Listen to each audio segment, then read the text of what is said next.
Hi friends, அனைவருக்கும் இனிய காலை வணக்கம். எதுக்காக காலையில் எந்திரிச்ச உடனே இங்கே வந்து நின்று பார்ப்பாங்க, உட்காந்து பார்ப்பாங்க அப்படின்னா, எப்போவுமே அங்கே தான் பார்வை இருக்கும். அவங்க மேலேயே தான் அந்த பார்வை இருக்கும். பாருங்கள், அங்கே 2 பேர் விளையாடிட்டு இருக்காங்க. ஒயிட் கலரில் 2 டாக் இருக்குது அந்த வீட்டை. அதனால் இங்கே வந்து உட்காந்தா கரெக்டாக அங்கே தெரியும். அவங்க என்ன பண்ணுறாங்க, விளையாடுறாங்களா, சண்டை போடுறாங்களா அப்படின்றத. எப்போவுமே இங்கே வந்தால் அவங்க மேலேயே தான் பார்வை இருக்குது. எப்படி உட்காந்து பார்த்துட்ருக்காங்க பாருங்கள்.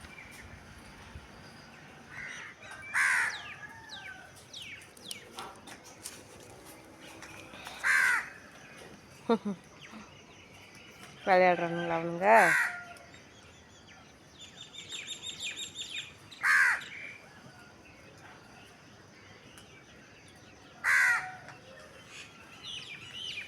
அப்படியே அவங்களையே விட்டு பார்த்துக்கிட்டே இருப்பியா?